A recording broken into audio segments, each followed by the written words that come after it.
Jadi film diawali dengan seorang anak perempuan bernama Wen yang sedang berlibur bersama orang tuanya, yaitu pasangan sesama jenis bernama Eric dan Andrew.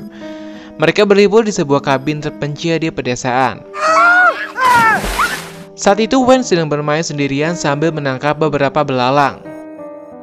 Tiba-tiba dia dihampiri oleh seorang pria asing besar bernama Leonard. Hi there. Can I talk to you for a little bit? Wen ketakutan dan berusaha untuk tidak berbicara dengan pria besar itu. Namun Leonard berusaha untuk ramah kepada Wen supaya bisa menjadi temannya. Beberapa menit kemudian, setelah mereka mengobrol lumayan banyak, tiba-tiba 3 orang asing lainnya datang sambil membawa senjata. Dari sana Wen pun ketakutan dan langsung masuk ke kabin dan memberitahu kedua ayahnya kalau ada 4 orang asing di luar. Tak menjelang lama Leonard mengetuk pintu, minta izin supaya dia dan 3 rekannya untuk diperbolehkan masuk ke kabin. Dia ingin berbicara dengan kedua ayahnya ini face to face menyangkut keselamatan umat manusia. Akan tetapi setelah Andrew melihat keempat orang ini membawa beberapa senjata, dia langsung mencari telepon untuk meminta bantuan polisi. Akan tetapi saat itu telepon tiba-tiba tidak bisa digunakan karena jaringan sangat buruk. Leonard terus berbicara kepada yang di dalam supaya diizinkan masuk, namun karena waktu mereka juga terdesak, akhirnya mereka pun tidak punya pilihan lain selain menerobos kabin itu dengan paksa. Eric, Andrew, dan Wen mencoba menutup semua akses masuk dari jendela dan pintu, namun usaha mereka itu tidak berhasil karena mereka memecahkan jendelanya dan berhasil masuk ke dalam. Keduanya mencoba melawan, akan tetapi karena jumlah mereka tidak seimbang, Eric mengalami luka di bagian belakang kepala dan berakhir di mana keduanya diikat di kursi supaya tidak memberontak.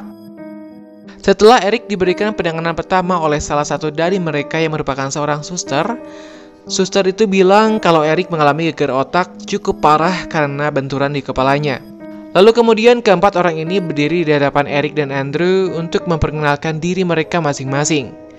Pertama, wanita ini bernama Sabrina. Dia merupakan seorang suster dan dia rela menghabiskan uang tabungannya untuk pergi jauh demi bertemu dengan kedua ayah Wen ini. Lalu yang kedua, dia bernama Leonard. Dia merupakan seorang guru. Selanjutnya, pria yang sifatnya tidak sabaran dan pemarah bernama Redmond dan dia pernah dipenjara sebelumnya. Dan yang terakhir, seorang wanita bernama Adrian, dan dia merupakan seorang koki. Keempat orang ini sebelumnya tidak pernah bertemu sama sekali dan gak saling mengenal sampai di kabin itu. Selama seminggu terakhir, mereka mengaku mendapatkan sebuah penglihatan di masa depan bahwa kiamat akan segera tiba. Jadi keempat orang ini datang untuk mencegah kiamat di mana lautan akan naik, pandemi akan menyebar, langit akan runtuh, dan kegelapan akan menyelimuti bumi. Dan satu-satunya cara untuk mencegahnya ialah mengorbankan salah satu dari keluarga pasangan ayah ini. Dan aturannya mereka juga tidak boleh menghabisi nyawanya sendiri alias bundir. Apabila pasangan ini menuruti, maka umat manusia akan selamat. Dan kalaupun tidak, maka semuanya binasa. Dan mereka bertiga bersama Wen akan menjadi orang terakhir yang hidup di bumi menyaksikan hancurnya alam semesta. Setelah dijelaskan dan waktunya sudah tiba, Leonard menawarkan sebuah pilihan kepada Eric dan Andrew. Apakah mereka mau mengorbankan salah satu dari keluarganya?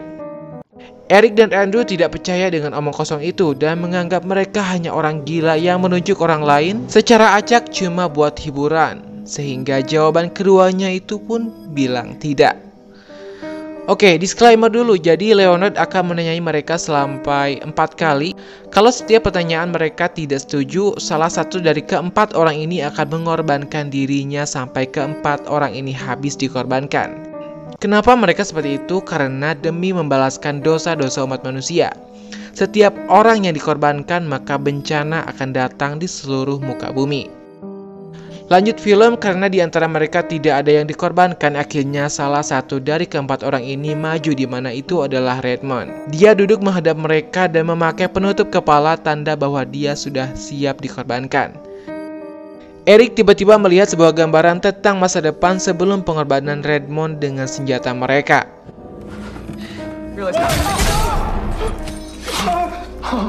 Lalu setelah Redmond tiada, Eric dan Andrew diperlihatkan sebuah berita televisi yang mengabarkan kalau gempa besar tiba-tiba muncul di seluruh wilayah secara berurutan dan berdampak pada tsunami yang sangat besar.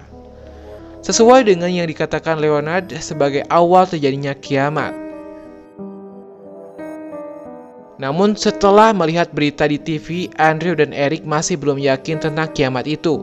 Dia justru bilang kalau semua itu sudah direncanakan alias settingan.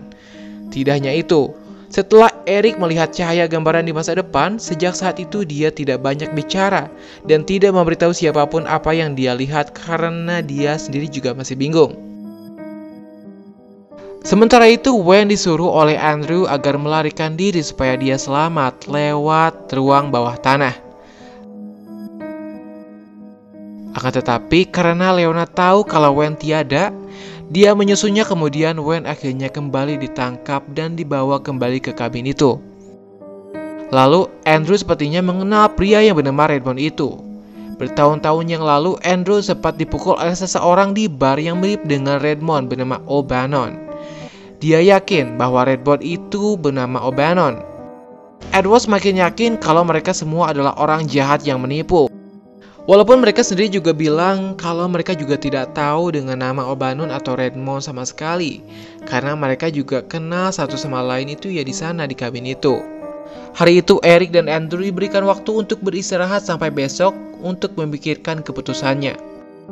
Dan singkat cerita, besoknya ikatan tali Andrew terlihat longgar. Mereka mencoba menggunakan kesempatan itu untuk kabur.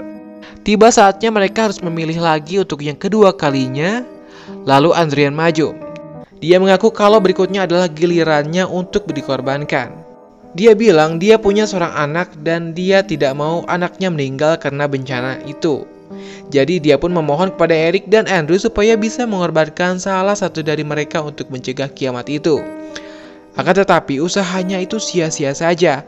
Eric dan Andrew masih tidak mau mengubah keputusannya. Adrian pun duduk meletakkan senjatanya kemudian menutup kepalanya dengan kain.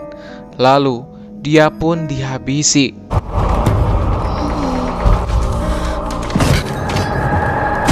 Dengan meninggalnya Adrian, mereka pun sudah melepaskan bencana kedua dan menunjukkannya pada Eric dan Andrew, di mana saat itu tiba-tiba wabah penyakit datang dan menyerang seluruh anak-anak yang berusia 10 tahun ke bawah dan sangat mematikan. Setelah melihat itu, Andrew masih tidak bisa percaya dan menyebut berita itu acara terprogram alias palsu. Lalu tiba-tiba saja Wayne berteriak-teriak kalau dia ingin acara beritanya diganti jadi acara kartun. Saat Leonard menenangkan Wayne, kesempatan itu digunakan oleh Andrew dan Eric untuk melepaskan ikatannya sementara Andrew pergi keluar untuk mengambil pistol yang disimpan di mobil. Setelah Andrew kembali sambil membawa pistol, tiba-tiba Sabrina datang sehingga dia terkena tembakan dan meninggal. Namun Leonard masih tetap melanjutkan pertanyaannya dan menanyakan apakah salah satu dari mereka ada yang mau berkorban? Dan jawabannya mereka masih tetap tidak mau. Walaupun Sabrina sudah meninggal, Leonard tetap mengorbankannya untuk memunculkan bencana selanjutnya. Kemudian Andrew mengambil kartu KTP milik Redmond untuk mengetahui nama aslinya dan ternyata benar. Setelah dilihat lagi, nama aslinya adalah O'Bannon. Dan hal itu menjadi jelas kalau kelompok mereka adalah penipu. Andrew menyuruh Leonard untuk masuk ke kamar mandi dan menguncinya di sana. Setelah pintu dikunci, tiba-tiba terdengar suara pecahan kaca dari dalam kamar mandi. Karena penasaran, dia pun mengecek kembali ke kamar mandi dan ternyata itu semua adalah trik Leonard dan berhasil merampas senjatanya. Lalu Leonard menayangkan kembali berita di mana saat itu berita mengabarkan kalau kejadian aneh terjadi di mana tiba-tiba ada lebih dari 700 pesawat terbang di seluruh pelosok bumi berjatuhan ke tanah. Melihat hal itu, Andrew masih tidak percaya, namun berbeda dengan Eric yang mulai percaya dengan yang diucapkan Leonard sebelumnya. Oke, tiba waktunya untuk pertanyaan terakhir. Mereka melakukannya di luar ruangan. Leonard siap dan pasrah dengan keputusan Eric dan Andrew. Sementara Wen disuruh untuk pergi ke rumah pohon dan bersembunyi di sana. Leonard kembali menanyakan, maukah kalian berkorban demi menyelamatkan dunia? Namun apa jawaban mereka kali ini? Mereka diam tidak menjawabnya. Baiklah, Leonard menganggap jawaban itu sebagai penolakan dan dia pun mengakhiri hidupnya sendiri. Setelah Leonard meninggal, tiba-tiba semuanya menjadi gelap disertai dengan petir. Mereka masih mempunyai waktu beberapa menit sebelum semuanya terlambat. Saat itu, Eric sadar kalau kedatangan mereka bukan semata-mata kebohongan, yaitu Redmond, Sabrina, Adrian, dan Leonard. Dia percaya mereka adalah 4 penunggang kuda kiamat. Lalu, kenapa harus mereka yang dipilih? Alasannya karena cinta keluarga mereka adalah murni. Eric menjelaskan apa yang dia lihat di masa depan adalah kebahagiaan antara Andrew dan Wen yang sudah besar. Eric yakin bahwa yang harus dikorbankan adalah dirinya.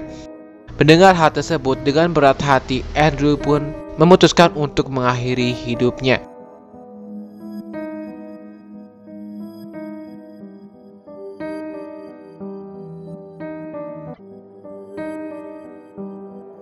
Hujan turun dan kabin itu terbakar karena sambaran petir. Kini semuanya sudah selesai, penderitaan semua orang sudah berhenti. Tinggal menyiksakan Andrew dan Wen. Lalu mereka pun berjalan meninggalkan tempat itu menuju sebuah restoran dan berhenti di sana. Dia sendiri menyaksikan berita di televisi bencana-bencana yang melanda bumi tiba-tiba berhenti. Berkat pengorbanan itu, Andrew dan Wen pun kini menyaksikan sendiri orang-orang yang ada di sekitarnya merasa lega setelah melewati bencana itu, dan tanpa sadar dia sudah menyelamatkan alam semesta. Sampai di sini, film pun berakhir.